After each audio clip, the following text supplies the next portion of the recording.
What's up, everybody? Welcome to the Smoking Tire Podcast. Today's episode is brought to you, as always, by Off the Record. You gotta have Off the Record. It's like saying you gotta have a lawyer, but it's saying that you're gonna have a lawyer for everywhere in the country. That's what's important, right? You have the right to defend yourself if you're accused of a moving violation, a big one or a small one. And in that case, you're not gonna do as good of a job as a qualified attorney. But where do you get one? That's where Off the Record comes in. Almost everywhere in the entire United States, if you get pulled over, you can go to offtherecord.com/TST, and rather than pleading guilty to that moving violation, you can send it to Off the Record. They'll set you up with an attorney who will fight that ticket, get those points off your record, maybe beat the thing entirely, and that way you won't have increased insurance premiums, you won't have potentially an issue with your employment if you drive for a living, and on and on. Don't plead guilty. Get Off the Record. Go to offtherecord.com/TST to get 10% off all legal services booked through Off the Record. Right? Great. All right, guys, on this episode of the podcast, Zach and I have gone to Washington to review the SSC Tuatara. Plus, my Myers-Manx is done. Mercedes has stopped selling EVs in California, and SEMA, the entire aftermarket, and all the manufacturers are basically jumping for joy because America has decided that we aren't going to have fuel economy standards anymore. Yay! It's the Smoking Tire Podcast. Let's go. I have been thinking about, death and loneliness, a little too much. Really? A little too much. Huh. For someone who, isn't likely to die and isn't particularly lonely, I've been having thoughts, and I think it's triggered by, stuff. It's triggered by seeing some fucking abandoned dog on Instagram or something. You know, one of those. Your algorithm, okay. Well, because when you watch pet videos, you get fed all the pet videos, and many of them are cute, and some of them have happy endings, they find a dog that's about to die and save it. But still, I'm spending too much time thinking about the person that left the dog to die. Oh, okay. You know, that kind of thing. Yeah. And it's that's just mixed in with my pet enthusiasm general. And it's been affecting me. It has been affecting me. My shrink says that's because I'm becoming more emotionally mature, and I should be happy that I'm being affected by that. That's 100% true. And I'm yeah, but it sucks. That's not. Is that what that means? Oh, good. I'm emotionally maturing. That just means I'm sad all the time now. In a way. I don't know. That's funny. He's you need to learn to really appreciate things like that. It's we've been doing therapy for almost 20 years. You've actually finally fed back. This is what we call a breakthrough. Something that we've done has actually sunk in. Yeah.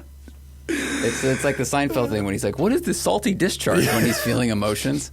I went to a concert last week and I started to well up during it and I was what is happening? Yeah. So it was fantastic performance. Yeah.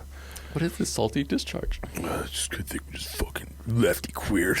Yeah. Speaking of which, this one's funny. Was this I think it was this before we went to Texas? Correct. You joked about this? Yeah. Before we went to Texas, Zach joked about a study that was done. Cato Institute. The Cato Institute, which can be viewed at freedomin50states.org.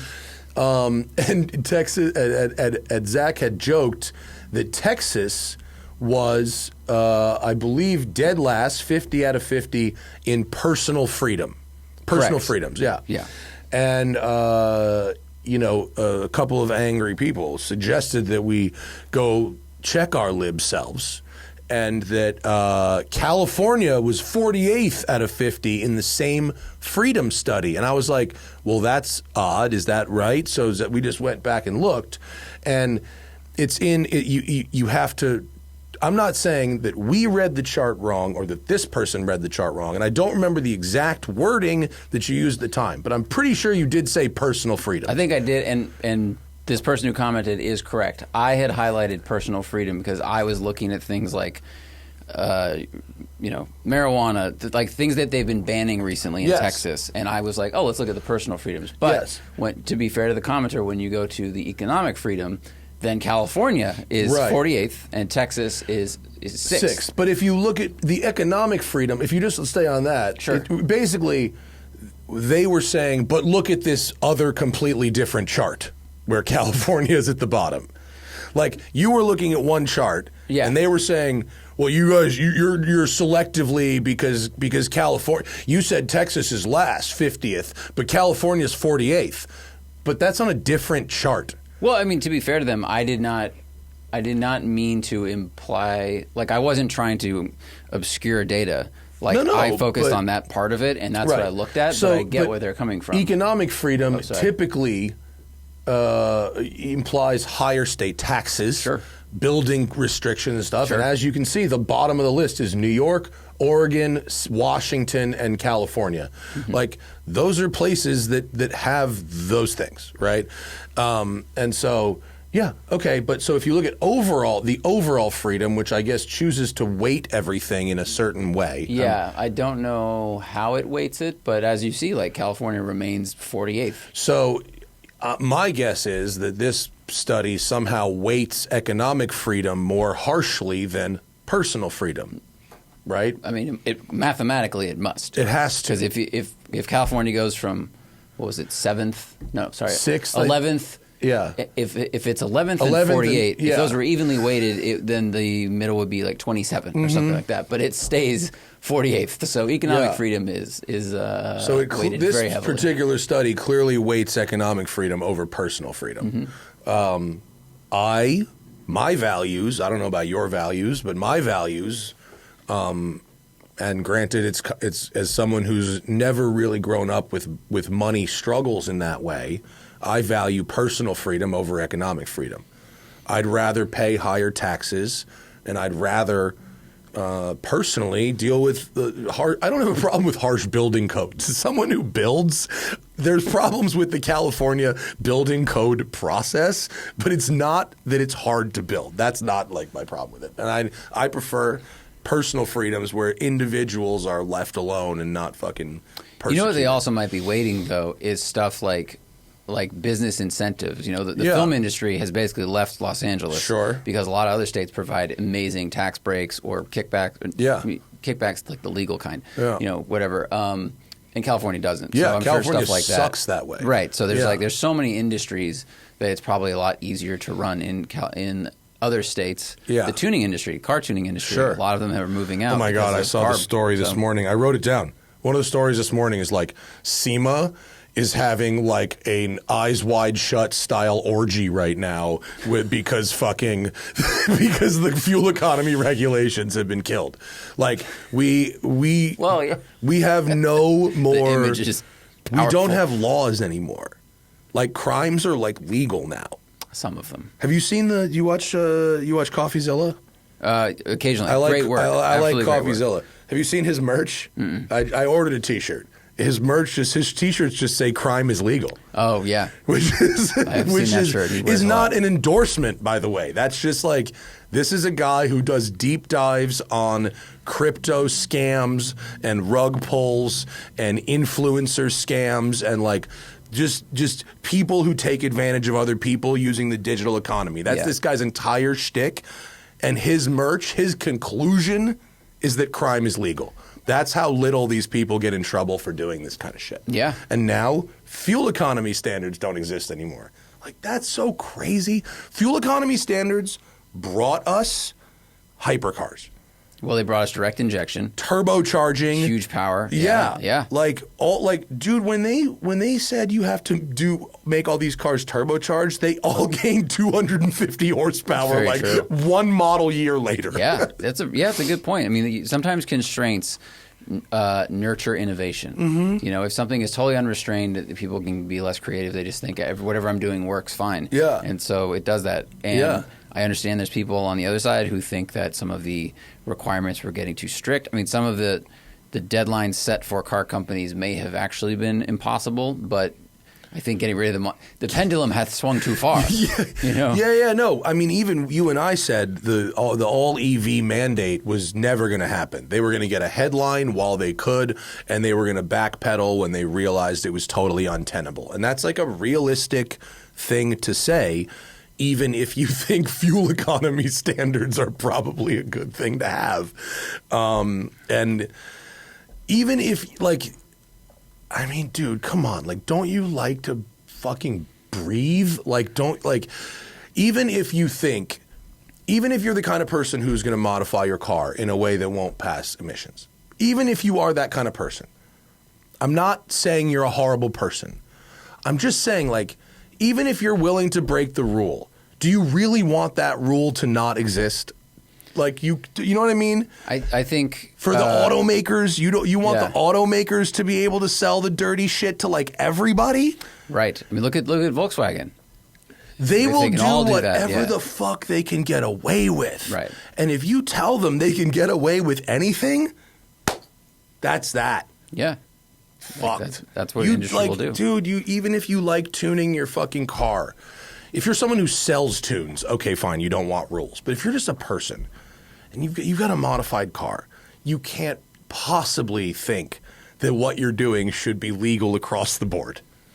I think of that a lot when I see people that run a catless exhaust, and we've beat this horse to death. I'll be quick. Like Steve Dinan explained, the horsepower you lose by just running a high flow cat versus catless is like negligible. Yeah, literally negligible. But I think this myth has perpetuated for a long time that people need this open pipe thing, and if you're behind them, it smells like you just know that everything is just going up into the atmosphere.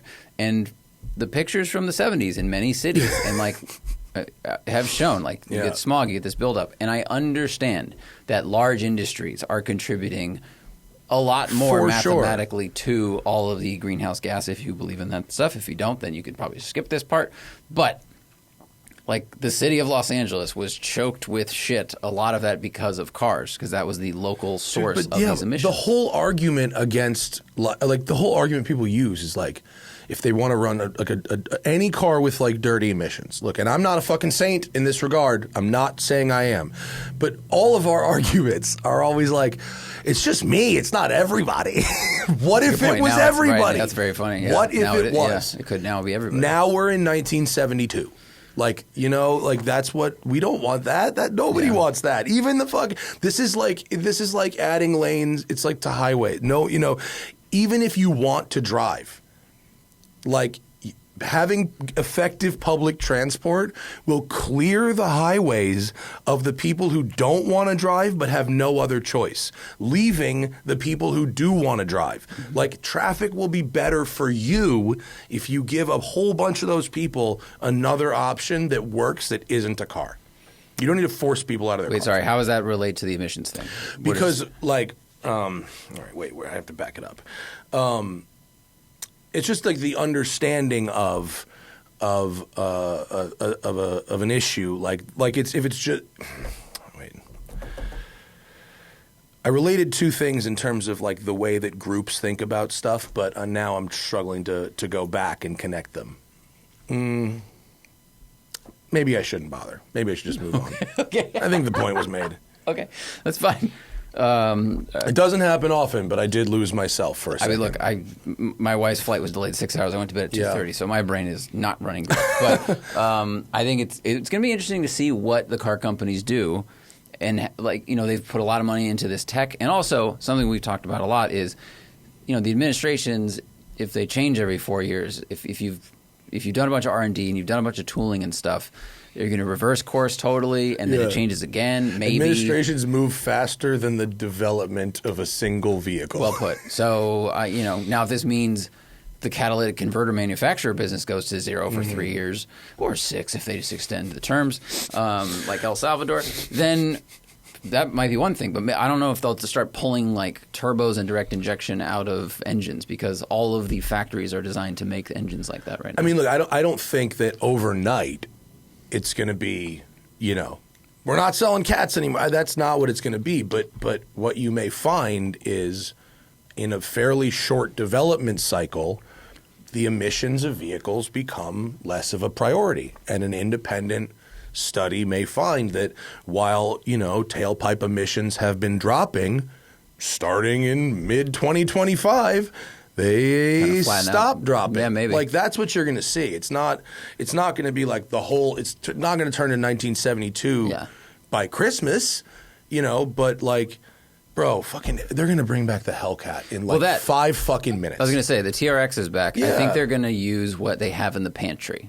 So if they have the tooling and they can spin it back up or just open some boxes again, they totally will. Yeah. And if they have moved on, like we talked to at 911 ST launch, when I asked, like, how come it's limited to this stuff? They were like, well, some of the things we make for this, like the tooling breaks down, and at a certain point you cannot make more things. Yeah. So if it's in that situation, I don't know if they'll make a new, reorder a machine to then make this thing that used to burn a fuck ton of gas.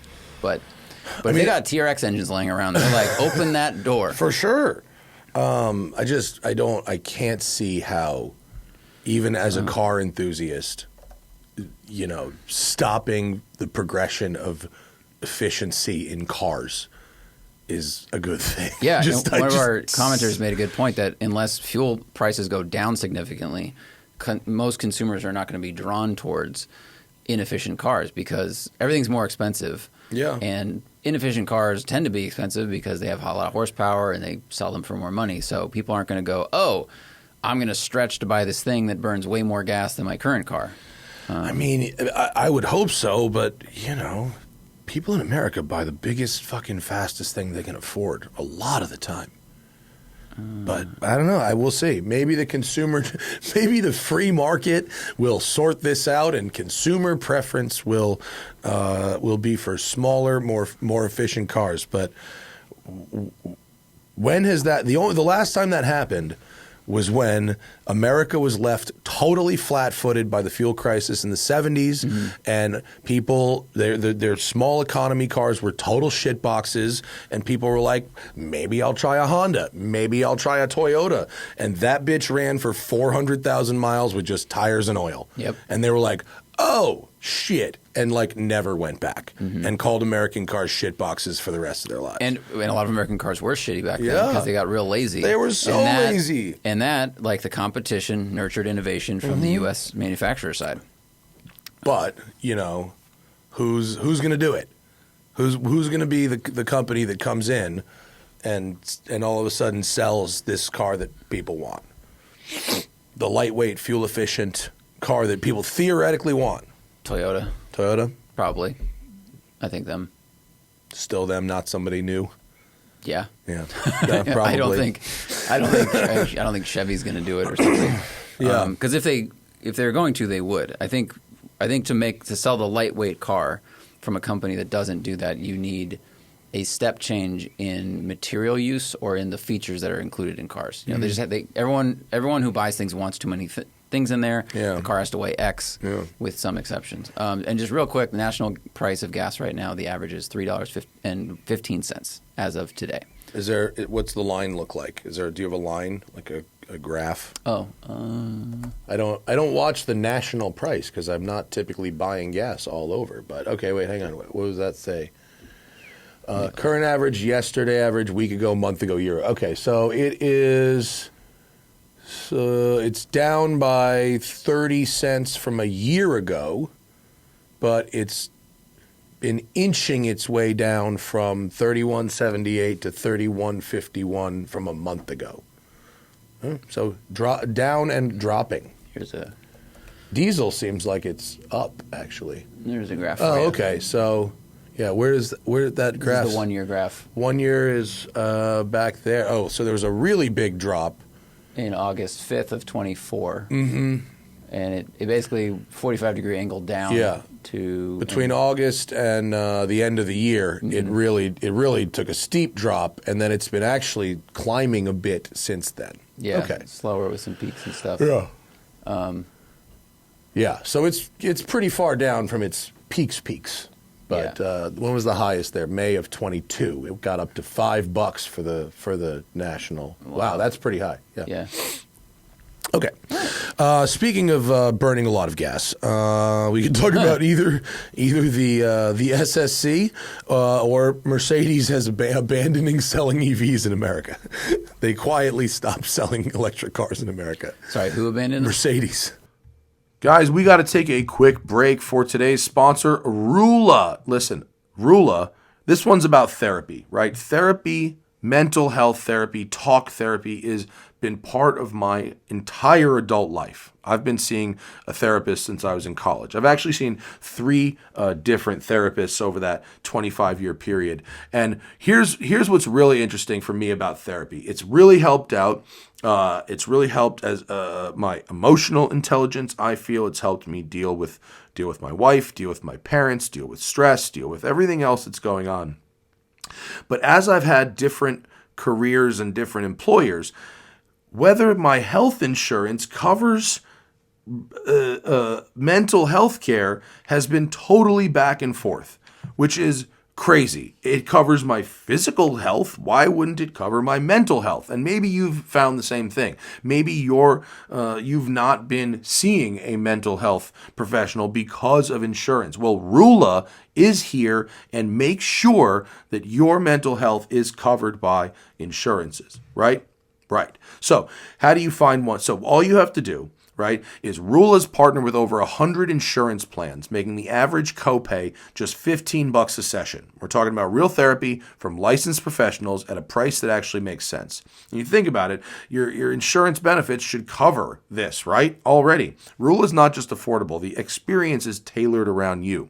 Other online therapy platforms might match you with the first available provider, whether or not they're the right fit. Rula considers your goals, preferences, and background to provide you a curated list of licensed in-network therapists who are actually aligned with what you need, because they know that finding the right therapist can make all the difference. There's no wait list, no frustrating back and forth. Rula makes it easy to find a mental health provider who is accepting new patients. Appointments are available, and then Rula sticks with you throughout your journey, checking in to make sure your care is helping you move forward. And then there's that insurance thing. In-network covered care. That's super important. You pay as little as $15 a person. Go to rula.com/tire to get started today. That's RULA.com/tire for quality therapy that's covered by insurance. And we are also brought to you today by DeleteMe. DeleteMe makes it easy, quick, and safe to remove your personal data online at a time when surveillance and data breaches are common enough to make everyone vulnerable. Data brokers are out there making a profit off of your data. It's a commodity. Anyone on the web can buy your private details, your address, your phone number, your employment records, things like that, which can lead to phishing attempts, harassment, scams, etc. But now you can protect your privacy with DeleteMe. Data brokers are companies that literally buy your data from companies that collect your data. And who collects your data? Everybody. Social networks, Google, your shopping history, Amazon, etc., etc. They collect your data, they sell it to data brokers for money. And DeleteMe comes in and scans all these data brokerage websites, finds the things that you want deleted, gets them deleted. And it's not just a one-time thing. It's an ongoing service. Every month I get an email from DeleteMe saying, here's what we found, here's what we erased, here's what you need to be involved in, because occasionally you have to hit some approvals yourself when it finds stuff. But It's ongoing. It's not just one and done. I love DeleteMe. Take control of your data and keep your private life private by signing up for DeleteMe, now at a special discount for our listeners. Get 20% off your DeleteMe plan when you go to joindeleteme.com/tire and use promo code TIRE at checkout. The only way to get 20% off is to go to joindeleteme.com/tire and enter code TIRE at checkout. That's joindeleteme.com/tire, code TIRE. And now, back to the show. In fairness, people didn't really like the EVs. People abandoned them too. Yeah, that's pretty much the whole story. They sort of just stopped selling EVs in America and didn't really announce it, because why would they? And that's sort of really the entire story. And based on what we just talked about, my guess is the supercharged 5.5-liter engine from the 2004 E55 is about to make a comeback. The EQ55 is coming in hot. I feel like Mercedes is probably very excited when the EV mandate was like taken away. They're like, oh, now we have an excuse. Well, look, I mean, as we've said a million times, EV mandates benefit car companies at the bottom end far more than they benefit ones at the top end. Because if everything's an EV, like, what is the difference between a Mercedes and a BMW anymore? I mean, that's if your company's history is on precision crafting engines, boy, were you fucking hosed. And yes, I understand that being EVs would make economy cars more expensive as well, but I'm talking about purely in terms of like refinement and perception and things like that. An electric Kia and an electric Mercedes, if you close your you close your eyes and ears and someone drives you down the road, like, not a whole lot of difference there. Very true. Yeah. Yeah. So how about the complete opposite of that? Zach and I went to Washington, not Seattle, Washington, the eastern Washington, not east, middle of Washington, central eastern, southeastern Washington. You could just name the place. Richland, Washington, because everyone knows where Richland, Washington is. It was actually sort of like almost an oasis sort of town along the Columbia River, surrounded by desert. Right? Like, it was like actually kind of lush. It was. In that one area by the river. And there was some wine and river boating and water skiing and all that kind of stuff. Kind of lovely, actually.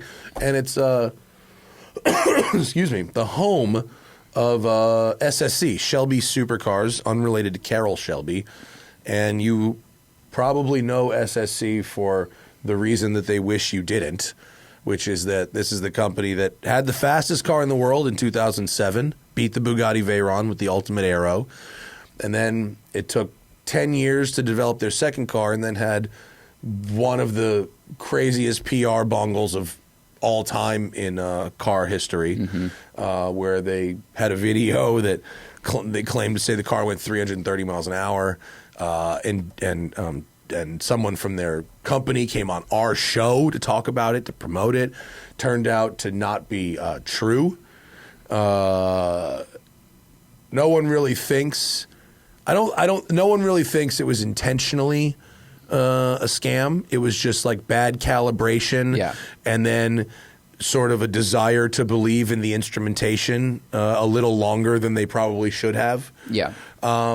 Nevertheless, an enormous PR bungle that overshadowed the fact that the car really does go like 290 miles an hour. Yeah. They ran 295 in one direction. And what shocked me the most in researching this is that they ran the 282 average like 4 months after the bungle happened. And maybe I read about it when that was happened, but like the PR damage from the big story overshadowed it forever. Yeah. You know, and that's just, it's just an asterisk for them for a long time. It sucks, you know, and Jared Shelby, you know, he really wants this car to go 300 miles an hour. He believes it will go 300 miles an hour. It probably fucking will, to be honest with you. You know, especially if they had an era lesson You know, it absolutely would go 300 miles an hour, this car. It's more power than a Chiron. It's lighter, and it has a better coefficient of drag for driving in a straight line. And it's already done 295. And it was on a, what did he say? It was like on a 3-mile runway. He did it on a runway. Yeah, and he ran out of room. He hit the shutdown. So they had to like back up and use fucking a few feet of the like return road to actually get it.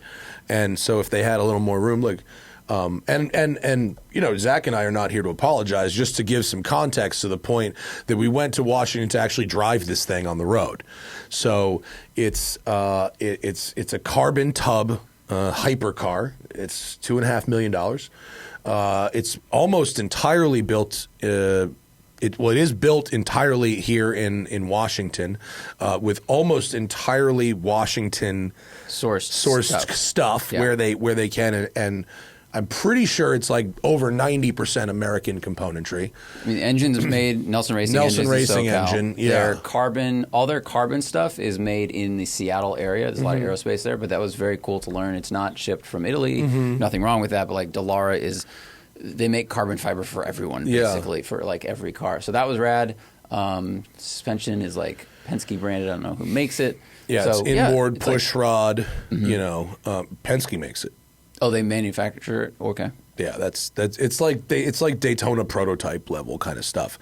It's the engineering on it. It sort of resembles what like a Koenigsegg CXXR kind of. Yeah. It's sort of what those cars looked like and worked like, which makes sense because they started development of this car in 2010, and it took them this long to get. You know, it took them until 2020, from 2010 to 2021, to get a production level car. Yeah. They've sold a few of them, and so it's 3,100 pounds wet. It's 1,750 horsepower on E85 or 1,300 horsepower on 91. It has the 7-speed sequential gearbox. That's the same one used in the Pagani Utopia F5, the Venom F5. It was also used in the older Koenigsegg, with CCR or something. Yeah, CCXR. CCXR. Yeah, you know, it's fucking crazy. I mean, it's real crazy. Yeah, it is. There's not a so. When you have a car like this with such horsepower, you can make it so it can creep around, and you can make it so it can go really fast. And the really hard part is this sort of in between. You know, it's like 50% throttle up shifts and 50% brake or coasty downshifts. Like that kind of stuff is incredibly challenging to tune. And then to make a 1,700 horsepower engine, that won't I mean, it was over 90 degrees when we tested this thing. It's like, yep. And there's different kinds of like stress tests. There's like your track day. There's as we were learning, Jared was telling us, doing one 300 mile an hour pull is like 48 seconds on this engine. Well, what he's explaining is when they did the run in Nevada, which was the on a Nevada closed run, road, excuse me, not the runway run. So they did a really long build-up, which is very much like Aero Lesson is an 11-mile track that Volkswagen uses and no one else can use. So they were doing a similar approach. SSC was like long build-up, get up to like 180, and then roll into it. And now with these runways, they have 2.5 miles, and it's more like a drag race. They just have to get on it. But to your point, that long roll-up was now they're doing 60 seconds of like lots of throttle and there's a lot more heat buildup. So they had to address those types of cooling issues. So that's one challenge. When we're filming the car, it's actually a different challenge, and one that like sometimes cars have problems with. Like it's short bursts of acceleration combined with periods of idling and making U-turns and going in and out of reverse. If it's hot, the air conditioning might be on like full crank, starting over and over. It's a different type of harshness on a car, and one that like someone who's building a car probably wouldn't take into account. You know, it's funny because we've also done that people might be laughing like, of course a car can handle turning around and stuff, but you'd be surprised the number of modified cars we've driven with far less horsepower than this that sometimes struggle with that stuff. With basic things with these like that, burst of speed, slow down, burst of speed, slow down, all that stuff. So I just want to provide that context. Yeah, no, it's not entirely out of the ordinary for a car to struggle with that, particularly something where it's like this is a very boutique thing. Sure. Like you would be forgiven if it didn't stay cool or the air conditioning didn't work good. But like the fact is, those things did actually work really good, extremely well. I thought the oil temp sensor was broken. I was like, "There's no way the oil is under 100," and they're like, "Yep, that's right." And I was like, "How?" He's like, "It's hot. Look what we're doing." He's like, It's just an incredibly efficient system. He's like, it's designed to do runway racing in the middle of the desert. Like, doing this is not a problem. Yeah, he said that it takes an hour of driving to get the oil to 160. Yeah. Which is that's like still that's low. like my Countach. That's like what they told me about my Lamborghini is like Donnie was like, yeah, you have to drive. Like I was like, what is it? What if I need to just get things moving and whatever? He's like, yeah, 45 minutes to an hour. I was like, what? And for context, I remember this specifically when we had the 911T from Flat Six Motorsports. Yeah. I drove it from my house 3 miles to a grocery store. Mm-hmm. Went in the store. When we came out, the oil was at about 165, and I was like, okay, now it's warmed up a little bit. Mm-hmm. But it took that long. It took that short amount of time to get up to that temperature. Yeah, a modern car can do that quickly. I mean, this is a modern car, but like it just has so much oil and so much cooling capacity that like, whatever. So anyway, when you go full throttle in this car, it is seriously violent. Yes. Among the most violent things I've ever driven. It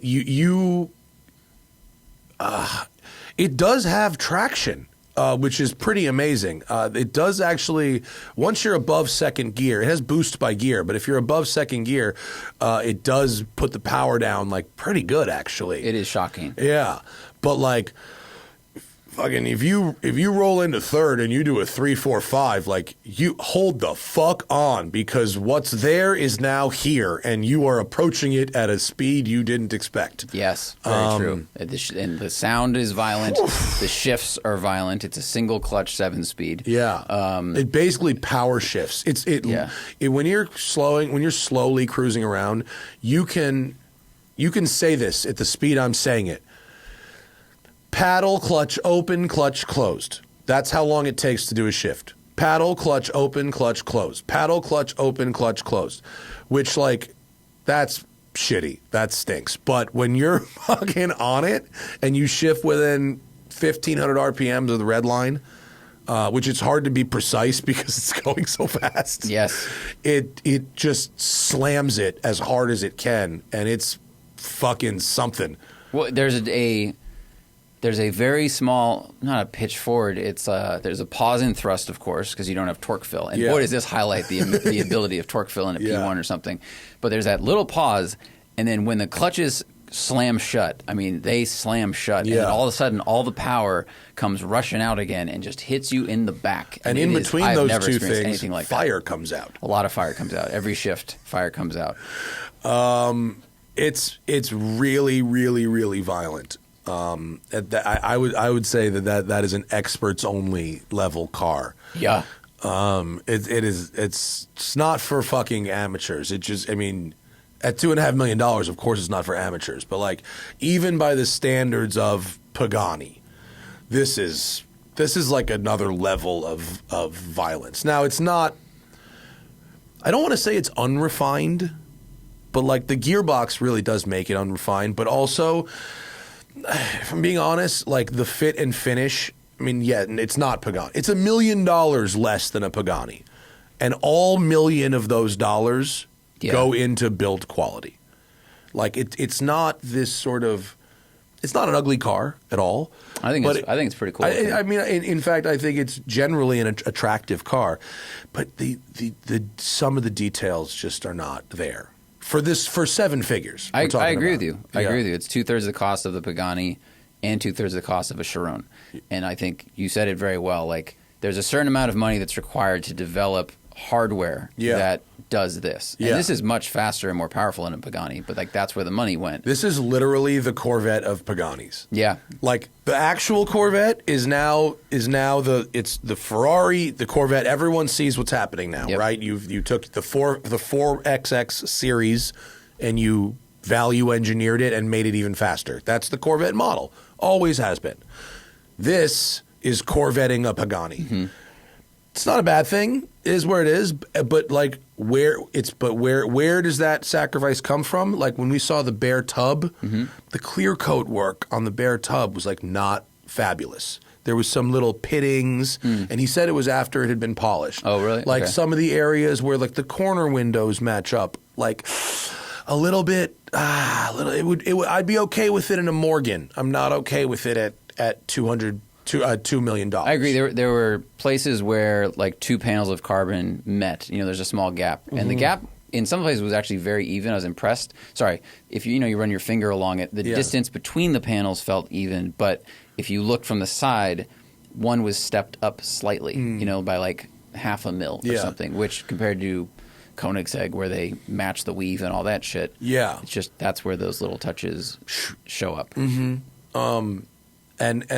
And the UI, like it has these power hydraulic doors, which Jared said that his opinion was that at this level, opening and closing your door is an uncouth gesture, and power is more luxurious. Now, one of the things when you're shooting a car is you're in and out, in and out, in and out, open the door, close the door, open the door. And if you drive this car once a month, okay, that might seem luxurious. If you're going in and out of this car all the time, the power doors are far much more trouble than they're worth. That's true. And there were a few times where they didn't work properly. Working. Yeah. So, and then you open the door, you hit the button, you open the door, you close the door, and then you pull it down. And also there were touchchscreen window controls, which is boy, were there, which is no good. I mean, it's very just silly. It's because remember this car 2010. Yeah. So like. And, I don't know. I don't remember what the original interior was in 2010. But by 2020, fucking touchscreen, everything was all the rage, right? But now these people want switches and knobs. I think yes, 100%. The interest has gone back the other way. And maybe they could pivot that. The other thing is, as we said before about OEMs, it's probably cheaper and simpler to have the more controls are in that screen, the fewer things you have to make, costs stay down, etc. But the window control and in my video there's a lot of in-car missing because I didn't know how to close the windows. That's on me for not asking how, but there was no like highlighted window thing or whatever. You had to like tap. It's actually the car in a sub-menu. It's a sub-menu. So that's like a bad thing. And the gauges look nice. They're from Aston Martin. They look pretty good. And the center screen, like the graphics look nice and they're responsive. But I would like a few more controls, hard controls. Yeah, no, I didn't actually have any issues with how the screen worked. It responded. It didn't freeze. Yeah. It was fine. Yep. It just I want and the knobs that were there. The ones on the steering wheel for the wiper and for the headlights, like that company can make a nice knob. Like that, those were really nice to use. Like, give me more of those. Good solid click. Give me a bunch of them. Sure. Yeah, they're all right. Yeah. And I think overall the interior looked cool. Like you saw carbon. The seats were pretty comfortable. The door cards are really nice molded carbon. Ergonomically, it was actually pretty nice. It's simple, and they did a lot with what they had. I think they could just do a tiny bit more to make it easier to use. So if Pagani is one side of the spectrum where the interior is so complicated it's almost blinding. Pagani is steampunk. It is very steampunk. Pagani is an exercise in how can I make this more gauche and ridiculous, which is cool. Like I love it, but like that's what they're doing over there. This is more to the other side where it's simple, looks pretty nice, does look exciting, and you see the carbon, you go, the car's made of this, but it's artistic utilitarian, I would say. And beyond the speed, I thought for a non-adjustable, well, the suspension's adjustable, but you need tools. It's not on a button. It's not adaptive. Right. It's height adjustable to clear driveways and shit, which is cool, actually. Well, it also, like, in city mode, it's taller than track mode. So it drops like an inch and a half. Right. I apologize. It's height adjustable. It's not firmness adjustable. The ride was decent, actually. Very comfortable. Firm, but not bad by any means. I thought the brakes were nice. The brakes felt similar to what a McLaren brake pedal feels like. Yeah. It's a very firm pedal that almost feels manual. Big brakes. Dude, I don't know if I've seen a carbon rotor that thick. I think Huge. they're the same. What did I just drive that I think had those?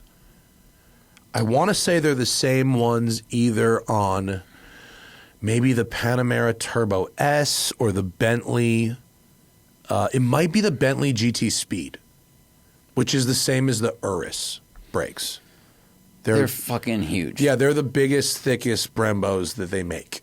They're monsters. Yeah. Which, if you have that same runway, when they're stopping from, between 280 and 300, they have 0.7 miles to do that, which with no chute. So, big fucking brakes. Not a lot of space. Yeah, normally a brake of this size for a car that weighs 3,100 pounds would be enormously overkill. Yeah, no. You need this. You However, got to dissipate all the heat. Both you and I did note that the lack of an air brake did make the rear end feel a little bit. The dynamics are, I think, where this suffers the most, and I think, we can go back. The price, the Bugatti is $1 million more. It also comes from Volkswagen. It costs way more to build. This is being built at a price that can sustain the company. There's not huge investors behind it. They need to make some money on it. Bugatti and VW could have lost money on every they did. every Chiron. Yeah, and maybe not Chirons, but Veyron Veyrons they did. Yeah, so they go, but it was a display. Yeah. It was a look what we can do. So I think the dynamics of this thing have two problems. One, the steering ratio is way too quick. It is twitchy and not in a good way. I think the steering rack is 1.25 turns lock to lock. And Jared did say that on the record-setting cars, the top-speed cars, they have a slower rack, which makes a lot of sense. So yeah, I would go with that anyway. This one was called the Striker, which is the one that has an aerodynamic kit and is more set up for handling, but mechanically is the same as the other cars. I just thought it was too quick. And the other thing, as to your point, is the lack of air brake. When you get off the gas in this car, even at barely extra legal speeds, I was shocked at the amount of dive in it. And then how unsettled it felt. When you get on the brakes, it would track straight because I think it has a lot of toe in the car, but it was just a lot more pitch forward than I was prepared for. And that's maybe what the air brakes do on McLarens and other cars. I think on the road, it becomes, when the front gets loaded, it becomes much more affected by the camber and ruts in the road. Because we were on an open sweepers, and you'll see in the video, there is video, but on a public road that's used by a lot of trucks actually during commuting hours. So there were some ruts. And so I found that when you stepped on the throttle and it, hunched back, then it was cool. But in that transition I told you twice. I said, get off the throttle slow and then on the brakes slow to slow that transition down because it does get a little hairy. And we've said it about McLaren 570s also. That's why those cars, the later cars all have fixed wings and 7 Series cars with air brakes and basically all the other hypercars have air brakes for that reason. Hydraulic wings are really expensive. So I understand why you might not do it, and a hydraulic wing won't help you accelerate to 300 miles an hour.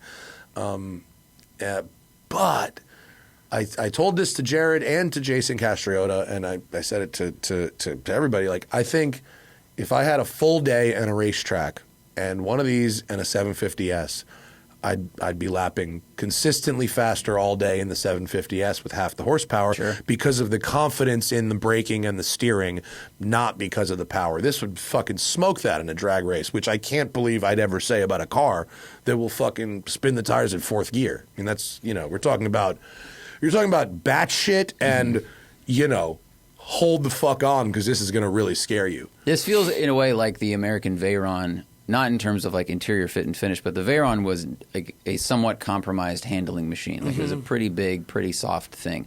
The Chiron, they fixed that, and that is. We also only the Pure Sport, which was the one that was for handling. That's fair. So that's true. They're not going to all be that good, but what you do get from the Veyron and Chiron is that feeling of this is built like a fucking tank. Like but also the dynamics impressed me in the Chiron. Yeah, they're great. That was really incredible. The Pure Sport, particularly with the fucking, it's got the camber and the lightweight wheels, and it's really set up to go around corners. Like that thing rips. That's awesome. Yeah. But dude, a Pure Sport, it's $5 million. Right. If you can get one, which you can't. That's where the money goes. It's almost twice as expensive. Yeah. So we keep going around it again. This is the Corvette of Paganis, basically. It's if the Chiron is the Porsche of Paganis, if we're having a new index here, this is the Corvette. Yeah. But it's fucking cool, man. Like, and people in the comments on my Instagram are like calling it like an LS motor and shit, which I think is not really fair to Nelson or SSC. It's a 5.9 liter billet block, billet crank, billet cams, flat plane crank. Flat plane crank. With an insane amount of technology in it that can easily make 1,300 horsepower on pump gas. Yeah, on 91 octane. Yeah. Not 93. And you can't sell it in California, but you can sell it in all 49 other states. And it's loud, but it has no muffler at all, and it isn't that loud. It's not. It's cool. For a car with no muffler, it sounds amazing. It really does sound From outside, good. It sounds incredible. And I think there are only tiny little moments where it sounds like anything in the LS family. I think most of the time it does not really sound like an LS based motor. Oh, I agree. At all. Yeah, it never to me sounded like LS Corvette firing up, which so many other cars do. It felt very special. I mean, the exhaust they build is beautiful and incredibly like complicated. Like the bends and everything in it are so cool. Yeah. I think. Look, I like their story. I like what they're trying to do. I know they had that big problem, but it seems like Jared's trying to do things the right way. The way he explained how they set up the Guinness record and how like they wanted multiple types of verification. I think someone fucked up in 2020. Yeah. And as we talk about in the video, it is so hard to convince the public like that you have reformed. Sure. But I think it didn't seem like they were trying to do that intentionally to lie to people, and they're like, shit, we're going to go do it again. Yeah. They want to do it again the right way. They want to get the 2A average of 300. It's just about finding, I guess, the place and time and it's really expensive to do it, and they are building some customer cars. What did we saw? Three cars being built while we were there, and one was in there for updates, right? Yeah, and one they're gonna have 2 cars at the Quail. Three. Our buddy Nat Mundy, who runs HK Motor Cars, which is their dealer for the U.S., is going to have the one car at the entrance to the concourse on Car Week. So when you go from like the parking lots and the shuttle bus drop-offs and whatever, and you go under that main arch to get to the golf course, like it's right there. It's the first shit you walk by. He also sells those Chimera things, which he's got. He has 3 of them. All we have to do when he opens, so he's opening. It's K I. Isn't that right? Kimere. I think it's Kimere. Yeah. The 03, he has the 037, and then the 038 is the new one that he just got. But they're opening a showroom like a mile from my parents' house. HK is. Nice. So all we have to do is fucking go to Greenwich for a weekend and fuck around and go play with these things. Let's do that. He's got 3 of them. Let's go make a video. We can. Yeah. We just need to do it. We should do it. Maybe you want to go see Rise Against? I would do that. Yeah. You want to go meet Rise Against? I think yes. And Papa Roach. There's also at something Jones Beach. Funny and ironic about going to see Rise Against and then also going to drive like a $2 million car. I know. It was really fun. The other funny thing was that because it's at Jones Beach, and we have the God Pass. Not just because of shout out to Jerry Horton from Papa Roach, love him, but also from Hannah's cousin, who's the general manager of Jones Beach. So they have a dock at Jones Beach. Take the boat. Well, we don't have our boat anymore, but I could get a boat. Paddleboard. I could get a fucking boat. And it would be fun to do the gig. So I thought about if taking a boat to see Rise Against would be the bougiest. I bet Nat has a boat. He does. Yeah. But his boat is small, and that would be a long way. Oh, okay. Yeah, to get from Greenwich to Jones Beach by boat, you have to go pull up a map real How many quick. hours is that by boat? Probably 2 hours, but it's open ocean because you have to go to the South Shore. So just pull up Jones Beach Theater. But if people don't know, in New York, the Jones Beach Amphitheater is one of the greatest music venues on the planet. It's like an old school amphitheater that is Northwell Jones Beach Theater. It's facing the water. Look at that. It's like New York's Red Rocks, basically. And so if you have a boat, you can pull your boat up and just drop anchor. But also you can see in this photo actually, it's right where the mouse is. Yeah, you see the dock? Oh yeah. So you can if you're the artist and you're a friend of the artist, you can fucking dock. So anyway, we get the VIP. Maybe bring a boat. Is it quicker to take a boat than drive a car? Oof. Is it close? It's like 2 hours. So go back to the map, and I'll show you how you have to do it. It's a little crazy. So you have to zoom way out, further. Now go up. So see Stamford there? Yeah. Greenwich is to the left of that. You got to go around? No, no. That would take 2 days. Okay. But you go into New York City. If you zoom in, you go down the East River. Yep, down the East River, past Manhattan, under the Verrazano Bridge, head out past JFK Airport, and then you go past Long Beach, which is where Hannah, my wife, is from, and then you fucking tuck in right there. I know from Greenwich to like Midtown Manhattan on the East River is about an hour. So this is probably 2.5 hours. And I've never taken a small boat on that open ocean before. That would be a long It'd be a whole day. ride back after a show, and you're No, you stay over. Oh, okay. Then Stay over on the dock, and then you go back. Okay. Otherwise you die. Oh, no. I'm not doing that bitch at night. Right. No. I'm just checking. I could if I had to, but I wouldn't absolutely not want to. Yeah, that would suck balls. But maybe we could drive a Chimera while we're there. That'd be sick. Let's do that. Taking that to a Rise Again show would be a little bit weird. To wrap this up. Okay. SSC, I think if you are a person that collects, that has dozens of cars and you have all the money, because that's most of the people that buy these things, it is one of the most interesting experiences I've ever had. And the speed is insane. And it'd be very fun to own for a while and go to like a runway event or of some kind to just experience that shit. Yeah. But you have driven a Koenigsegg and the Chiron and this and the Pagani. I haven't driven a Koenigsegg in the last 10 years. A Gera R was the last one I drove, and that was 2014. So it was a lot like this, actually. Okay. I mean, it was a little. The materials and the fit and finish were tighter, but driving it was quite similar to this. Okay, on the runway. I was very curious. Yeah, I mean, it was like 1,300 horsepower instead of 1,700, but with 10 years difference. Like, what's the fucking difference? I don't know. They both went insanely fast. The Koenigsegg, they had me take my hands off the wheel at 200 miles an hour and stand on the brakes, which I would not do in this car. I don't think I would do that. I wouldn't really feel comfortable with that. The Koenigsegg had a fucking air brake and one of the most sophisticated stability control systems I'd ever seen to that point. I don't think I'd do that in this car.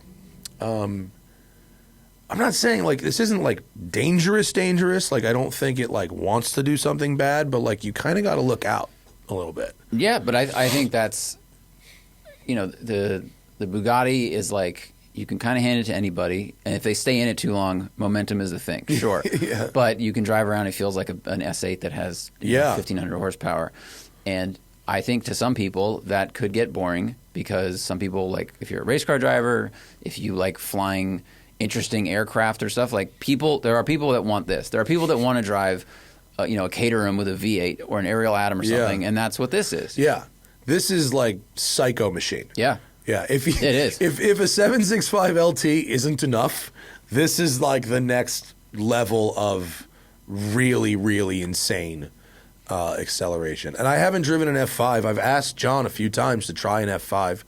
I've told him I hate his yoke steering wheel.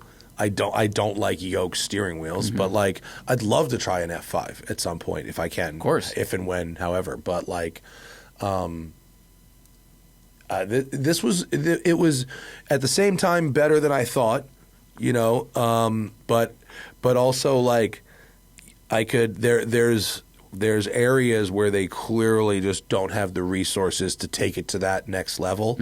And when you're selling a car for 7 figures, like deep in the 7 figures, you need a very passionate customer who wants this specific thing. And in some cases, as he said, without naming names, has been disillusioned by other cars that may have had, quote, finer engineering, but ultimately weren't very reliable. He wants his car to be reliable. I think it probably will be. I think his biggest risk for unreliability is the hydraulic doors. Yeah, honestly, right. That would be my biggest concern. But you know, thank you to SSC for having us out. It was really lovely to meet them and hang out with them and you know that car worked good all day. It really did. It did. It worked good all day. It handled the heat better than we did. Fucking insane. I don't know if I hope the video shows how fast it is because it's just, or shows some fire at least. It'll definitely show fire. Yeah. We definitely, you know, closed road, professional drivers, all that stuff. But man, like I drove back from location with Jared and he watched me, like I was shifting manual and he goes, okay. He's like, now what you want you to do is roll into it in third. And when it gets to red line, just stay in it, let it shift itself. He's like, because it's revving so fast that, I mean, this thing does not feel like the red line mechanically is 8,200. It feels like it'll rev to 10, first of all. And he's like, it's really hard to time that shift to nail it. Otherwise, you know, you hit fuel cut and stuff. And when it shifted itself, good fucking God, Matt Farah. Like, the thrust is insane. I mean, you did it. The kick is very hard. And it just squats. It sticks. I mean, the roads there are fantastic, and I was extremely awake and focused in that moment and silent. Yeah. And wow. Yeah, it's wild. Yeah, I mean, for most people, a McLaren is enough to go, what the fuck? This is what people are buying right now? But if that, eventually you can get used to that. Yep. I think it would be quite difficult to get used to this. Well, remember, back in the early days of Tuned, we were filming a lot of R35 GTRs. And people go, I got the 800 horsepower kit. And you go, oh, okay, how do you like it? And this I remember this gentleman, he'd had it for 2 months. And he's like, I think I'm going to get the 1,200 horsepower kit. He was already bored of the power because in that car it was so easy. But also acceleration, your body gets used to it eventually. This is the far step of that. If you've made a bunch of money, I don't know if you'd get used to this kind of thing. It would, because there's so few places that you can really. You have to go to a standing mile event or something. Yeah, I mean, you can drive this on the street. Like you could absolutely drive this on the street, but you know you can't get near the floorboard for very long. Nope. I mean, it's the next thing is already here. Whatever was there is already here, and you're going 150. It leaps tens of miles per hour. Yeah, well beyond. Yeah, where other cars. Very wild. It's insane. I mean, turns out Nelson Racing can build an engine. Yeah, I know, it was cool. It was really wild. The Manx is finished. That's very exciting to me. I think I'm going to get it on Wednesday or Thursday and take it home, which is crazy. The top came out really good, exactly like we thought. And they just sent me the photos, the coolers that Ali got us. He got us these awesome coolers that have like a little vacuum sealer sort of thing on the lid. And they have this handle or a strap, like a shoulder strap on the cooler.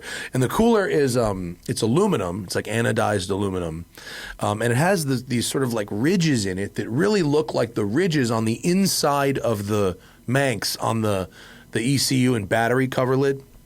And so Ali got us a pair of them, and it's got these shoulder strap where the strap like has these strap locks on it, almost like a guitar strap.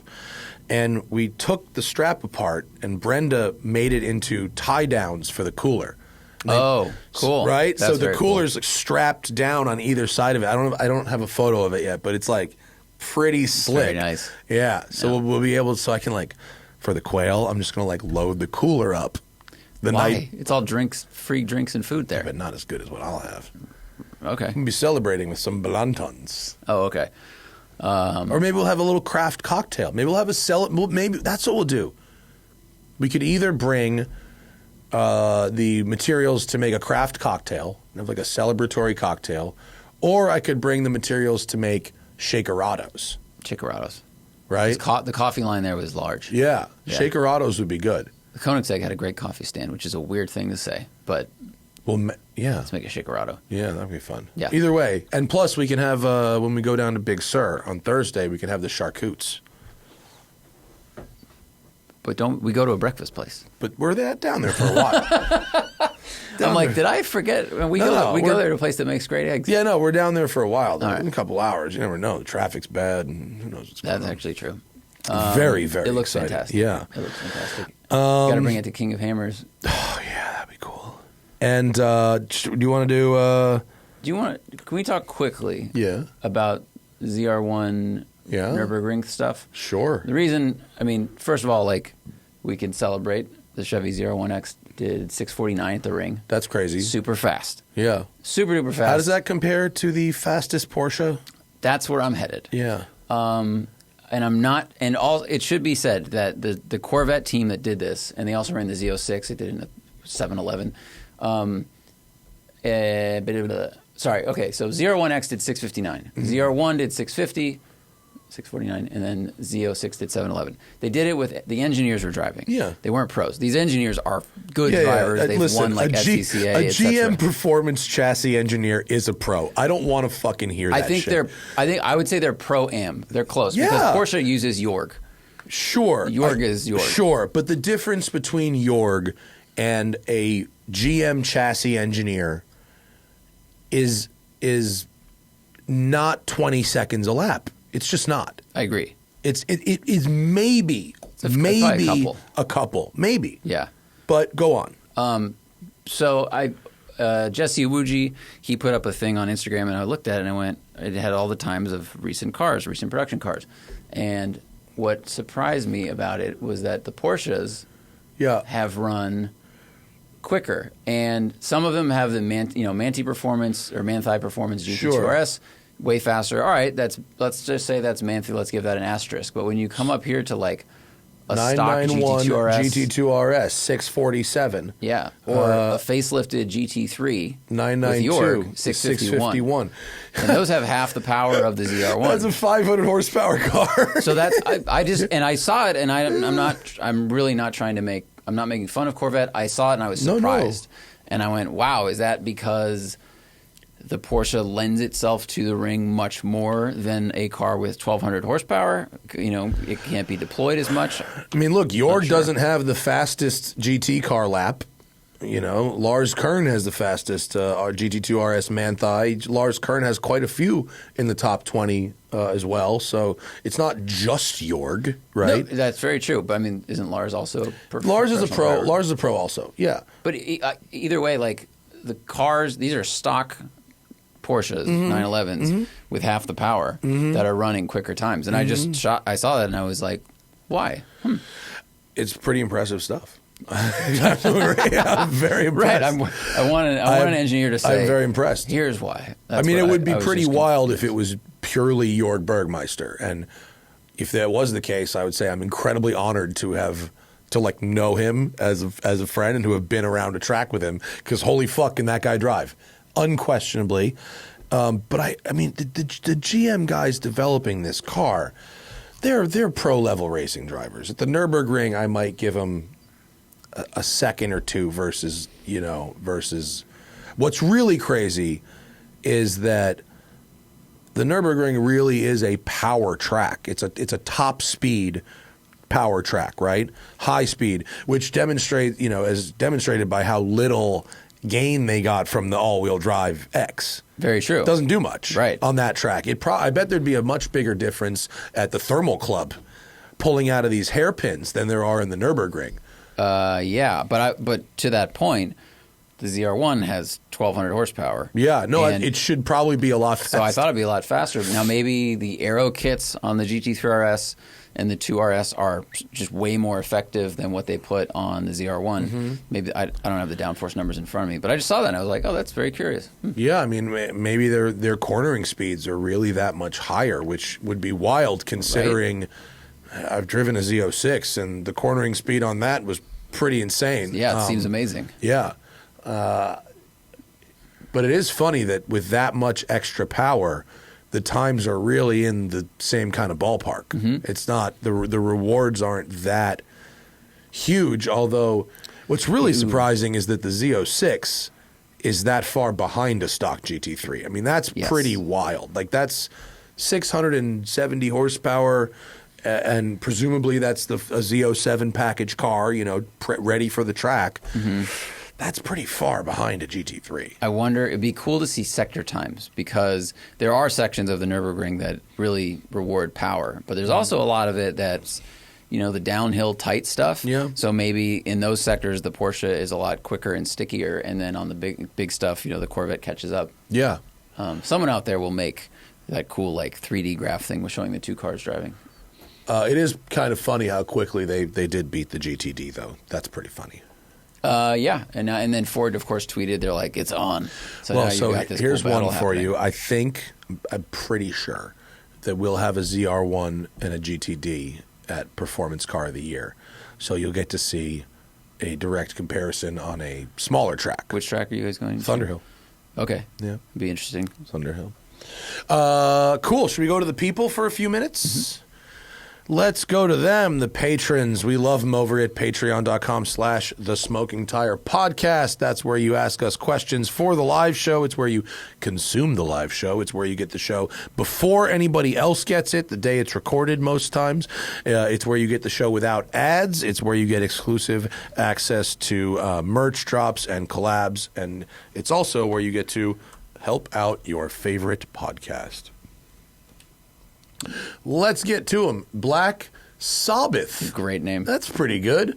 Why do older cars from the 60s and 70s seem to be able to get away with the patina look, while cars from the 90s just seem to look rough? I have an 03 Mustang Cobra with beat-ass paint, and my friends give me shit when I call it patina. That's very funny. I suspect it's because cars in the 60s and 70s are made of metal, and your Mustang is made of plastic. Yeah, very possibly. Like paint might have been mixed differently. Yeah, like the chrome era, patinaing is like a different thing. When those curvy 90s cars look beat, they just look tired and shitty. I wonder if it's also just we got used to seeing old muscle car things that had paint coming off, but we still like the car enough. So everyone just gives it a pass, and it's just become a trend. Huh. Yeah. This is funny. The Toking Sire. I like that. When trying out different modes in press cars, how long do you spend in each mode before you find your favorite? For instance, I know at least one OEM plays tricks with their sport mode. And this is an unproven accusation, but I'd be very interested. I would like to confidentially know, person, in the DMs or however you want to send us, which OEM this is, just so I can try it for myself in their car and see it. This is fascinating. So I know at least one OEM is playing tricks with their sport mode. As soon as you engage it, the damper stiffness goes all the way to max, but only for the first 6 seconds, after which this damper setting gradually returns to a usable stiffness, which the test drivers signed off on. This is to give the impression of a wide adjustability range during a test drive, or to show off to your friends for a moment, despite the stiffness having zero handling benefit. If you give sport mode enough time, it will feel much closer to normal than you think. My guess, M5 Touring. This is BMW in the M5 Touring, because I found in M5 Touring 2.0 that putting the car from comfort into sport makes the ride better in general. Interesting. Don't know why. We'll talk next show about M5 Touring 2.0. Okay. But I will just say that they did find a problem with the other car. It wasn't a catastrophic problem, but there was something not quite right about it. Lick My Aztec says, I've got 17,000 mile 2012 R8 V8 manual Spider. Fun fact, Audi made less than 100 of these. Those are very rare and actually very cool. Yeah. That's fucking cool.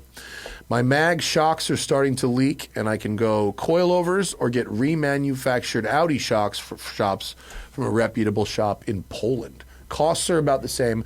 What do you recommend? I'm leaning towards stock. I would say stock. I think that car handles nicely.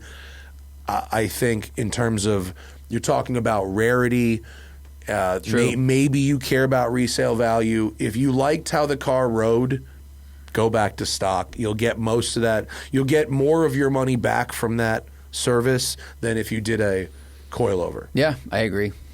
I don't think most R8 buyers eventually. I mean, you don't. If you for some reason want an improvement in handling, a high quality coilover is cool, fine. But if you are happy with it now, go stock. Mm-hmm. Yeah. Nice Cams says, when it comes to the M Light and half AMG vehicles, referring to like BMW M Sport and like the C43 and all those like 43s and stuff, I'm considering an X3M and GLC 63, but it seems like the X3 M40 and GLC 43 are enough and less harsh, especially since my wife will be driving a lot. I think you're right. Yep. I think for daily driving, you would be happier with the M40 than you would with the M. I don't think it would make any difference in your daily life at all. Still a very, very quick car, very smooth power band. The ride is going to be much better than the X3M. Yeah. Swede in Low. It seems to be a common trope for automotive journalists to bash Detroit as a place to live and also a place to be a car enthusiast. Just wondering why that is. Have you had a bad experience? I think you're misreading what we're bashing. It's a bad place to write about cars because there are no fucking hills and there are no good racetracks and the weather is bad a lot. Like, that's why I wouldn't want to live there if my job was to write about cars. I've met so many great people in Detroit. It's a fun place to visit. It's a relatively affordable place to live a nice lifestyle. There's young people doing cool shit there. If you like boats, that lake life is fucking sick. I love the lake life there. And like, I know a lot of people that are very happy to live there. Like, it's not a bad place to live for a lot of reasons, but it's a garbage place to make content about cars because there's nowhere pretty or fun to drive them. Sorry. Where's the nearest track to Detroit? You have to go up to... Track? Yeah, like Road America. Where's Gingerman? Gingerman's in South Haven, so there's Gingerman, there's Road America. You have Belle Isle once in a while. That's not fully set up. There's a what's it called? M1 Concourse or something. Oh, there's a private That's track right. club in Pontiac. But there's just, I mean, it's a flat grid. Like, sorry. But you have like, to go to a track. There's no, like, twisting there's down roads. Yeah. Someone got defensive when I said this about in the Commission show and sent me some photo that was supposed to represent a fucking good driving road, and it was dead straight and had like a mild elevation in it, and I was like, are you trolling or are you actually trying to describe this to me as being a hill? Because like, this is a mild rise at best. That's not enough. Yeah, I love Detroit though. It's fun in its own way. I've not had bad experiences in Detroit, but yeah, the January auto show was dumb as fuck. I think that's been changed. Optimus Primus, would you consider charging for one-take style videos to cover the vehicles you're showing for auction? No. I don't want to do that. Doug owns the auction site, so that's why he does that. If they want to give me shares in fucking Bring a Trailer, let's talk. But I don't think they want to do that. Chris from Colorado, be honest, has the front grille of the M3 and M4 grown on you guys? It has on me. No. I'd say like 5% yes. When I look at it, I go, oh, it's aggressive. And then if I look at it longer, I go, man, there's so many other cars from today that have done a better job. Looking at Eric's F80 sitting here for a couple of weeks, like that has grown on me. Yep. That's where that car was last pretty. Yep. Misfit Cyclone, best underrated T-top car for the summer. You ever see a Fox body T-top? Very rare. No, that's pretty cool. Yeah, they made them for a couple of years, and they are very rare and very cool. I go like Trans Am or something like that. Trans Am sure. is the traditional, yeah. An IROC, if you could fucking swing that, that's all right. What other cars had T-tops? I mean, it was mostly those 80s era muscle cars that did a T-top. I don't know. Is there a complete list of T-tops? I'm sure there is. Let's see. But I don't know a lot of T-top cars. Here's the 10 coolest ever. According Oh to wow, Motor you have Trend. 69 Vet T-top? Like that's pretty cool. That's actually. pretty awesome. Yeah, I would fuck with that. That Vet or an early C3 Vet to me is like a car I regularly think about owning, but even just sitting in one for 5 seconds, I go nope, couldn't do it. Okay. What else? Ford. That's terrible. 70s Thunderbird, Camaro. Yeah, okay. Nothing. Firebird. Trans Am, Yeah. something. Suzuki X90. So that's a full Targa roof, not Yeah. a T. But Corvette. yeah, Corvette. I mean, There weren't that many, I guess. yeah, I would say I'd have to Bad. say that's not the Mustang 2. Yuck. That's terrible. One of the ugliest cars ever made. There's Biarritz? Eldorado Biarritz with a T-top. What? A holy chassis flex. That's crazy. All right. What else they got? I would probably have to go Trans Am as well. Is the first gen Audi TT RS any good compared to the new ones? Well, there really aren't any new ones, but you mean first gen compared to second gen? The first gen TT RS is pretty cool because you came in a manual. So that's the later ones only came in automatic. So if you wanted to get a manual, you had to get that one. We drove a TTRS that was modified by APR that was like over 600 horsepower and was so fucking fast. Yes. And it sounded like a Lamborghini. It was really, That was really phenomenal. cool. Yeah. But then we drove the one on drive. You drove, what year was Stock that? TTRS, second gen. Second gen. Yeah. That was a very impressive car. Yeah, they dynamic. were fast as hell. It did really great. It Yeah. surprised everybody on the racetrack. Yeah. But if you want, you have to do the first gen if you want a manual. Okay. I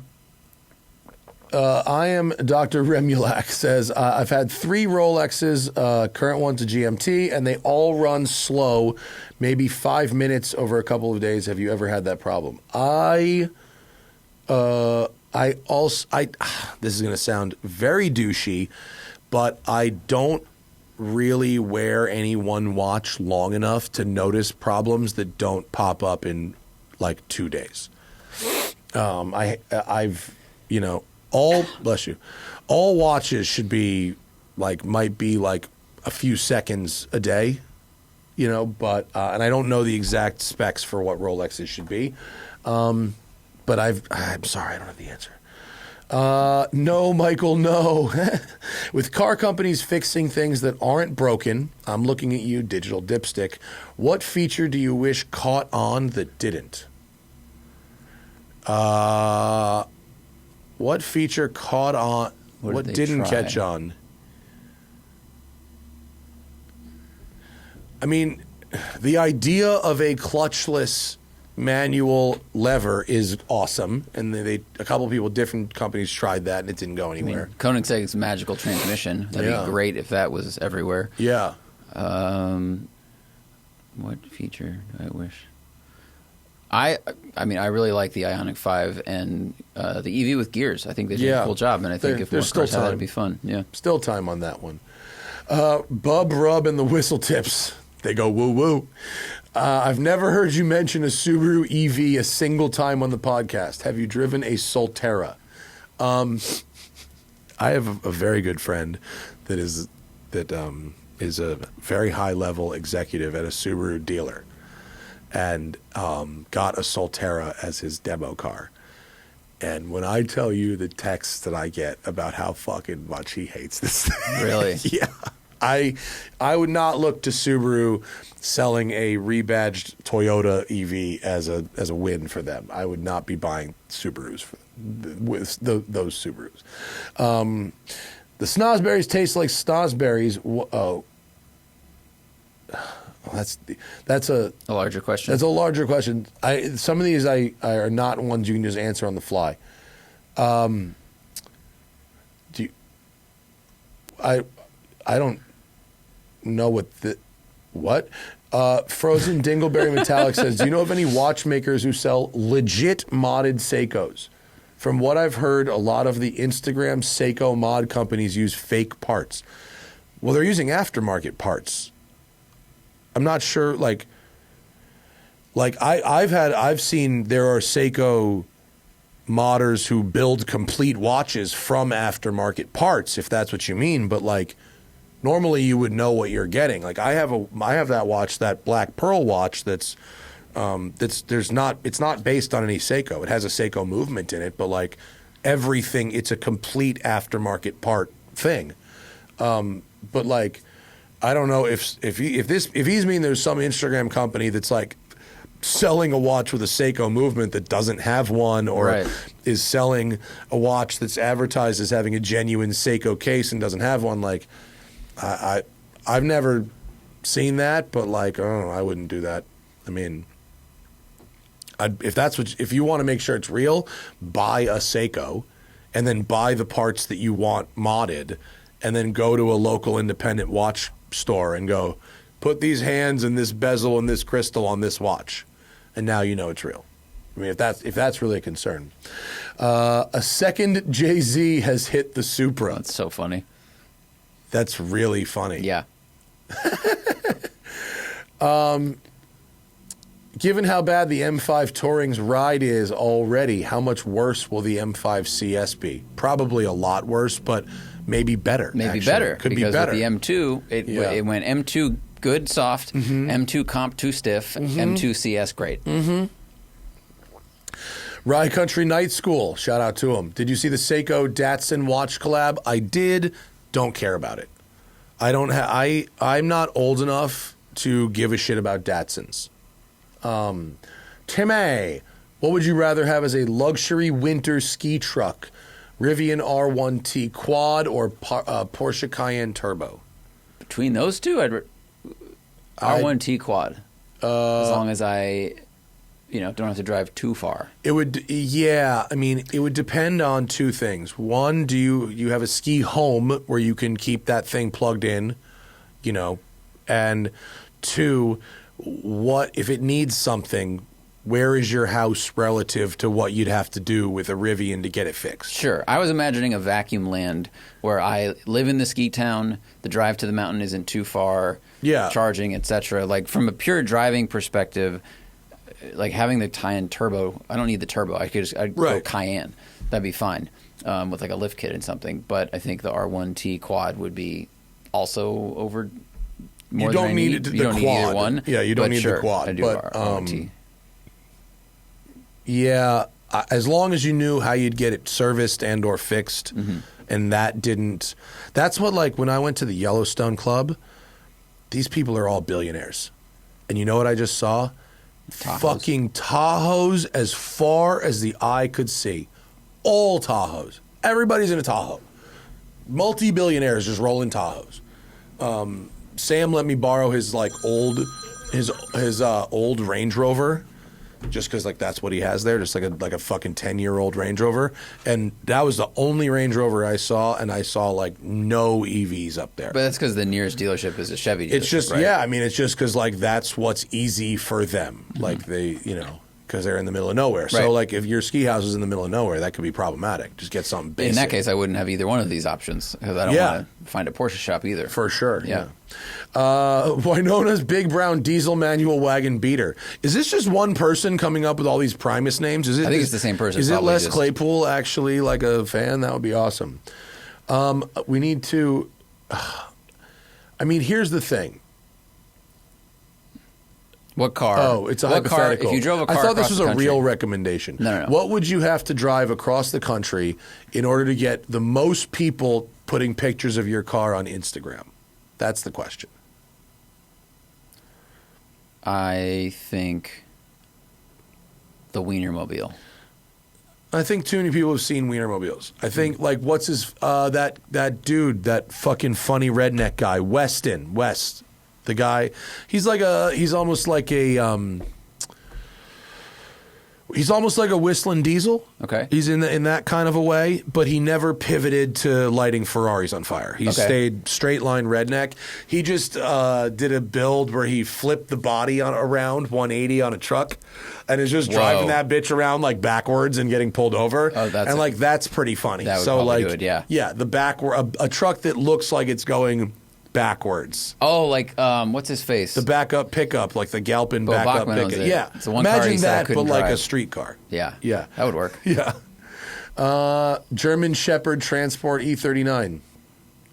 Any tips for making a manual E39 530 as enjoyable as possible for mountain roads? I understand a top-of-the-line KW suspension, etc. would be awesome, but I'm mostly interested in value return. So basically, the first thing you should do is make sure that it's as good as it can be, meaning it's 20 years old, right? Do you have good bushings? That's start there. Yeah, like before you go modify it with some suspension, like you might find that like restoring it to 100% stock, new bushings, new shocks, new fucking anything that can wear out, put it back to stock, and you might be like, oh, and have a fabulous handling car. I think it'd be very comfortable. I think if I was going to do this, and it sounds like you're open to spending a little money, I would do all new bushings, keep them soft, like restore those, and then do like an Öhlins Road and Track suspension kit, something that's soft but just a more advanced damper than what they had back in the day. Mm-hmm. And I don't think you need a big brake kit. You could do lines and fluid. Yeah. I mean, unless you're driving this shit like this really hard, the brakes will be fine. Yeah, pads, fluid lines will get you there. Yeah. I would just make sure it's as close to the rubber and stuff is all doing the right thing. Your engine and trans mounts, your suspension mounts, all those connecting bits, make sure those are all the way they're supposed to be. Yeah. Because you get a lot of slop in there. Yeah, and that'll change. That could change your alignment mid-cornering. That could do so many things you don't want. Yeah. 3 more, and then I have to pee. Chris from Colorado, thoughts on Glock making watches? Few seem cool, a lot look tacky. You couldn't fucking give me a Glock watch. I did not know they did this. I don't think you can wear one of these without effectively making like a political statement. They're using automatic movements. I mean, I don't know. I don't care. I wouldn't wear this. And I really like, as far as firearms go, I really like shooting a Glock. I'm very accurate with a Glock 17 or a Glock 19. And if I was going to buy a handgun, a Glock would be at the top of my list. I don't want this. Just me. I think this color is actually, it's not a bad color scheme or bad looking watch, but I just don't want to wear firearms all the time. Yeah. No, if you think you want this, what you actually want is a Christopher Ward watch. I just saw them at another watch trade show I went to. They're fucking killing it right now. Chris Ward's designs are sick. I really am into a bunch of what they're doing, and they have several watches that come in that sort of orange-blue color scheme that's called the Bel Canto. That's a chiming watch. But normally those chiming watches are like $80,000. The C12 is pretty cool. Go down. They have a... And this looks... Oops. Nothing. These are like some of those are expensive. Well, the C12s are, but go down. The ones with the crazy where you can see the movement on the dial are very expensive, or the skeleton ones. But the ones that have more normal dials have much more normal price points. $1,200, $1,500. I mean, these look like fancy watches. I think the Glock watch is trying to be like a couple $100. Well, I actually don't know, but it's definitely trying to be like tactical. It glows at night and that kind of stuff. It's fairness, like a Garmin watch or something. You didn't like pull up the comparison of the Chris Ward with the ones. Go back to dive. Go back to watches and go to like dive watches. Oh, okay, yeah. I think you I was in integrated sports. See the Trident Reef there, 850 with the orange and blue. That's kind of what I was talking about. That does look very close, right? It's got a white sort of running track around the outside, but you kind of get the idea. Yeah. So that's what I would get if you wanted a watch that looked like that. I'm sure they'll sell a lot of those. Hopefully the watch is as reliable as their firearm. That's essential. Well, they're buying their movement from somebody. No one's there. That's a Salida or some kind of movement. I don't know. This is our last page. To be so bad. Tony Rodriguez Salgado. What would you rather? Okay, for fun daily weekender convertible for $50K, new Mustang GT or a 991 911? 911. 911 if it was not like a bazillion miles and beat up. Yeah. I just think the Mustang is a great looking car as a coupe. I don't think it looks good top up or down as a convertible. And Sarah Turoed one when she was shopping for cars, and the fit and finish really starts to fall apart when the top has to go up and down a lot. That next question doesn't make any sense. But we'll skip it. It doesn't make sense. Check engine light anthem. Pretty good. With the Leno law seemingly about to pass, is there anything else you'd like to see him or another well-loved person of influence put their weight behind in the world of automotive law? From my understanding, that law was totally fucking hollowed out and doesn't actually end up helping really anyone. It only helps cars before 1985 or something like that. So it doesn't help 76 any of the to Radwood 85 stuff. only. Yeah, and you have to run historic plates on it, I believe. Yeah, and you probably I don't think that's. I mean, it's better than nothing, but it's definitely not the kind of win I was hoping for. I would like to have him or other people get back in there and try to get one do a better job. Cars that we like. Yeah. And I would also like to see, what else would I mean, I don't know.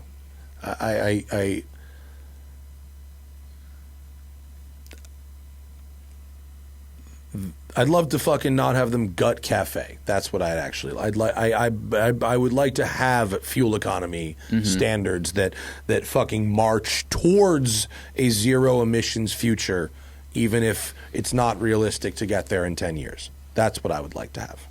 And I'll put my fucking weight behind that. That's crazy. Fucking fascists.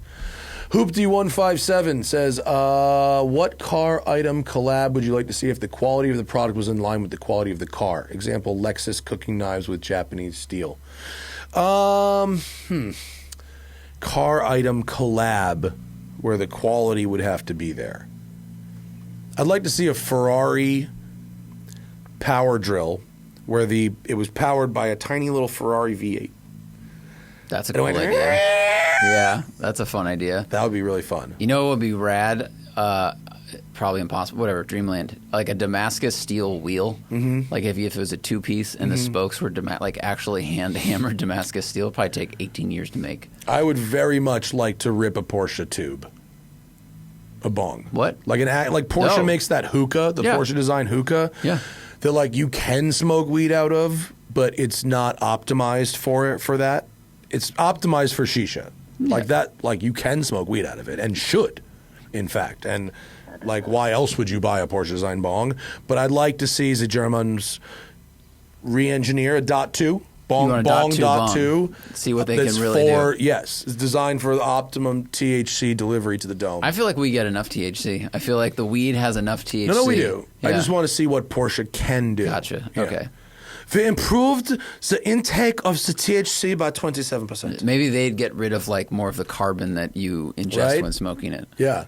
The smoke is actually cleaner than the air. Right. Exactly. Like Turbo S. Yeah. Last one. Granny shifting, not double clutching like you should. I think you remember joking a while back that you're now a D-list celebrity. Now that your fame has granted you access to A, B, and C-list celebrity car enthusiasts, do you enjoy talking to famous people or to regular people, or is there no generalization that could be made? I hate regular people. I can't stand their stories. I like talking to famous people as long as there's something to talk about. I don't want it to be an interview, but if you're hanging out There's a buffer. You're in a small group, 3, 4, and stories are flying, and that's nice. I've been fortunate enough that the famous people that I've met, in a lot of cases, like sort of knew who I was, so I was like a little pre-approved maybe, but like, no, interesting people are good. Yeah. Sometimes people are famous because they're interesting. Exactly. And sometimes they're famous for a different reason. Sure. And also, the other way. Sometimes people you've never heard of are the most interesting people ever.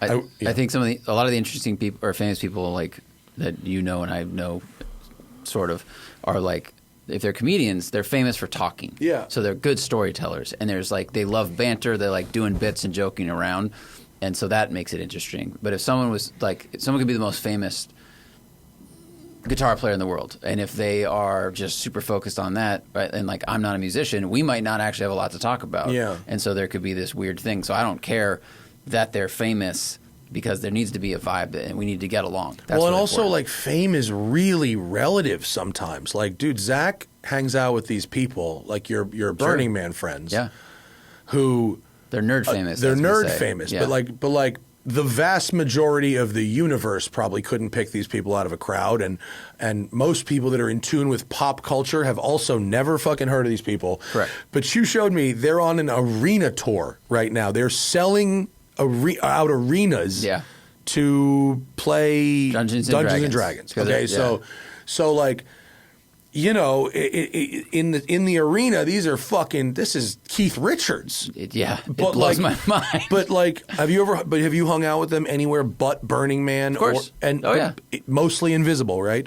Like out in public? Yeah, mostly. We went to dinner. I went to dinner with 2 of them, and at the restaurant, no one knew who they were except but then one waiter really knew who they were. Yeah. And was very nice and stuff. So that's basically me. Yeah, exactly. That's basically me. Outside of a car show or anything, absolutely nobody of consequence whatsoever. Yeah. But every once in a while, a valet parker or a waiter is an enormous fan. Kind of, right? Yeah. That's a nice level of famous, pretty much. Sometimes it gets you things. And regarding normal people, there was a guy at the Houston show who was like a nuclear engineer in the Navy and then a nuclear engineer, and he downplayed all of it, and his wife goes, he's a nuclear engineer. I was fascinated because he lived in a submarine, and then he built these things, and now he's got these cars, and he's the only person I've heard ever say that Audis don't require a lot of maintenance. And then I was like, oh, that's because your brain is used to building a nuclear reactor. By the standards of the Eisenhower. He said he had a B5S4 once, and I went, oh, man, they have so many problems. He goes, no, you just have to do the maintenance. And then he described the maintenance. He was not referring to oil changes. He's like, you just change his timing chain a couple times. You do all these things because his brain can handle that stuff. Yeah. So I was fascinated by talking to that guy because I thought his life story was cool. Sure. And I'm not sure if the question is if we're talking about casual conversation or if we're talking about on the podcast. On the podcast, the enjoyment is always someone who has something interesting to say, to teach us or whatever. That's not necessarily in line with what is successful for a podcast, but it's definitely novel and fun to sit down with a celebrity that you've seen in something or a lot of things, and to learn that they're actually pretty cool and mostly a regular person, which happens more often than it doesn't happen. A lot of times in LA, there's people that were like huge in the 90s, and now they're kind of nobody. And you can meet those people, and they're the fucking mellowest, coolest folks. They're happy you remember them. Anyway, that's our show, folks. Thank you very much. I hope you have enjoyed this hour and 40 minutes of radio.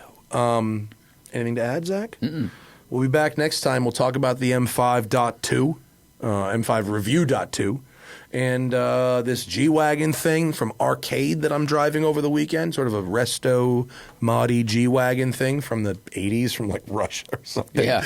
Kind of nuts. And more Smoking Tire podcast soon. See you guys. Bye.